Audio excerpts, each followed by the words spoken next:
Hello दोस्तों, स्वागत है आपका मेरी एक और नई वीडियो में। तो दोस्तों, जब आप शिनचैन, डोरेमोन जैसे शोज़ देखते हो तो इनसे रिलेटेड आपके दिमाग में कई सारे सवाल बनते होंगे। मतलब उनमें दिखाए गए कैरेक्टर्स के लिए कई सारे सवाल बनते होंगे या फिर उनमें दिखाई गई चीज़ों के बारे में बनते होंगे। तो यार, आज की इस वीडियो में हम ऐसे ही कुछ सवालों के बारे में बात करेंगे और जानेंगे उनके जवाब। लेकिन यार, उससे पहले अगर आप मेरे चैनल पर नए हो तो चैनल को सब्सक्राइब करना मत भूलना और बेल आइकन को भी ऑल में कर देना, ताकि आपको मेरी आने वाली वीडियोस की नोटिफिकेशन सबसे जल्दी मिले। तो यार, बिना देर करे वीडियोस को स्टार्ट करते हैं। तो यार, जो सबसे पहला सवाल हमारे दिमाग में उठता है कि आखिर सुनियो के पास इतना पैसा कैसे है। मतलब यार, सुनियो बड़े बड़े होटल्स में जाता है, उसके डैड के बड़े बड़े सेलिब्रिटीज़ के साथ पहचान है और यार उसके पास ऐसे कई सारे खिलौने हैं जो किसी और दूसरे के पास भी नहीं है। उसकी फैमिली के पास कई सारी ऐसी चीज़ें हैं जो कि दुनिया में बहुत कम बनी है। और यार, इसके साथ साथ उसके डैड के कई सारे फार्म हाउस भी है जहाँ वो छुट्टियाँ बनाने जाता है और जहाँ की बाद में फ़ोटो भेजकर नोबिता को चिढ़ाता है। तो यार, सुनियो के पास इतना सारा पैसा कहाँ से है? तो यार, जाहिर सी बात है, ये सारा सुनियो का नहीं बल्कि उसके डैड का पैसा है। तो यार, आखिर उसके डैड ऐसी कौन सी जॉब करते हैं कि जो इतने ज़्यादा अमीर है? तो यार, हमें शो में तो ये दिखाया गया है कि जो सुनियो के डैड है वो एक बिजनेसमैन है। मतलब छोटे मोटे बिजनेसमैन नहीं, बहुत बड़े बिजनेसमैन। लेकिन यार, सिर्फ बात इतनी सी नहीं है। असल में जो सुनियो के डैड है वो एक बहुत बड़े टीवी स्टूडियो के ओनर भी है और साथ साथ उनके कई सारे प्राइवेट आइलैंड्स भी है जिन्हें वो रेंट में देकर पैसा कमाते हैं। तभी तो यार सुनियो इतना ज़्यादा अमीर है। अब यार, जो अगला सवाल है वो भी हमारा डोरेमोन से ही है। तो यार, हमने देखा है कि जो फ्यूचर वाला नोबिता है उसके पास डोरेमोन नहीं है। अब यार, ये बात तो आपने भी सोची होगी कि जो फ्यूचर वाला नोबिता है उसके पास डोरेमोन आखिर क्यों नहीं है? आखिर डोरेमोन को हुआ क्या और वो कहाँ चले गया?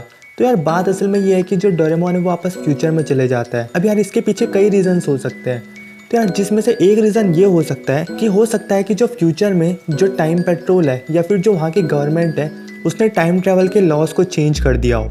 मतलब यार, जब डोरेमोन आया था तब तो लॉज चेंज नहीं हुए थे, लेकिन कुछ समय बीतने के बाद लॉज को बाद में बदल गया हो, जिसकी वजह से पास्ट में जाना मतलब उसमें कुछ रेस्ट्रिक्शंस लगा दी गई हो।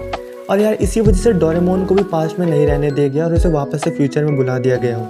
तो यार, ये रीज़न हो सकता है, लेकिन इसके साथ साथ और भी कई सारे रीजन्स हो सकते हैं। तो यार, मैं इसमें एक अलग से वीडियो बाद में बनाऊंगा। तो यार, जो अगला सवाल है वो शिनचैन से है। तो यार, हमने देखा है कि जब शिनचैन का जब घर डिस्ट्रॉय हो जाता था तो उसके बाद वो एक अपार्टमेंट में रहने लग जाते थे।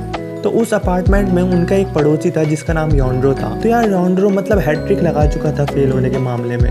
मतलब यार, यूनिवर्सिटी के जो एग्ज़ाम्स है वो उसको क्लियर नहीं कर पा रहा था। तो यार, सवाल ये आता है कि जब शिनचैन की जो फैमिली वहाँ से वापस अपने घर में चले गई थी तो योंड्रो का हुआ क्या उसने अपना एग्ज़ाम क्लियर कर लिया?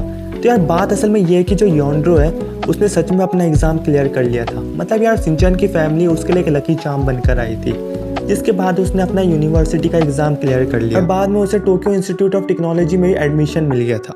तो यार, जो अगला सवाल ये है कि जब आप डोरेमोन और शिनचैन के शो देखते हो तो उसमें आपने वहाँ के घरों को देखा होगा, आपने नोटिस करा होगा कि वहाँ जो घर हैं उनमें छत नहीं है। मतलब यार, जैसे हमारे जो घर होते हैं हम अपने घरों में छत भी बनाते हैं, मतलब जहाँ पे हम बैठते हैं, मौसम का मजा लेते हैं और साथ साथ पतंग भी उड़ाते हैं। लेकिन यार, जो डोरेमोन और शिनचैन में जो घर दिखाए गए हैं उनमें रूफ नहीं होती।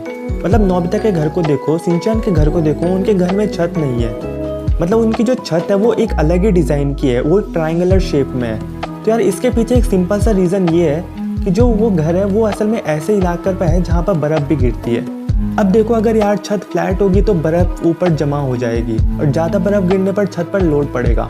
लेकिन यार, आप अगर छत ट्रायंगुलर होगी तो जो बर्फ़ होगी वो आसानी से फिसलकर नीचे गिर जाएगी, जिसकी वजह से छत पर लोड भी नहीं पड़ेगा। अब यार, हमने शिनचैन और डोरेमोन में देखा है कि सर्दियों में वहाँ बहुत ज़्यादा बर्फ़ गिरती है और यार, यही रीज़न है कि वहाँ के जो लोग हैं वो ज़्यादातर अपने घरों को ट्रायंगुलर शेप में बनाते हैं। अब यार, जो अगला सवाल है वो भी शिनचैन से ही रिलेटेड है।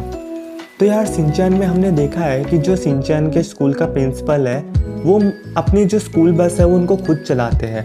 मतलब यार, उन्होंने स्कूल बस चलाने के लिए कोई ड्राइवर नहीं रखा है। जैसे कि हम जब स्कूल जाते हैं तो हमारे स्कूल बस हमारे प्रिंसिपल थोड़ा ना चलाते हैं, उन्होंने ड्राइवर रखे हुए रहते हैं। लेकिन यार, जो शिनचैन का स्कूल है वहाँ पे जो बस है उस बस को उनके स्कूल के प्रिंसिपल ही चलाते हैं। तो यार, इसके पीछे सिंपल सा रीज़न ये हो सकता है कि जो शिनचैन का स्कूल है वो ज़्यादा बड़ा स्कूल नहीं है। मतलब यार, उनके पास ज़्यादा पैसा नहीं है। मतलब मैं ये नहीं कह रहा हूँ कि शिनचैन के प्रिंसिपल गरीब है। मतलब यार, शिनचैन के प्रिंसिपल के पास इतना ज़्यादा पैसा नहीं है कि वो एक ड्राइवर को हायर कर सके। अब यार, आपने देखा है कि जो शिनचैन के स्कूल है वहाँ पे सिर्फ 3 टीचर ही पढ़ाते हैं और शिनचैन के जो प्रिंसिपल है वो सिर्फ उन 3 टीचर की ही सैलरी को अफोर्ड कर सकते हैं। और यही रीज़न है कि उन्होंने एक बस ड्राइवर नहीं रखा और पैसे बचाने के लिए वो खुद ही बस को चलाते हैं। तो आपको ये वीडियो कैसे लगी मुझे कमेंट्स में ज़रूर बताना। तो बहुत जल्द मिलेंगे एक और नई वीडियो के साथ, तब तक के लिए गुड बाय।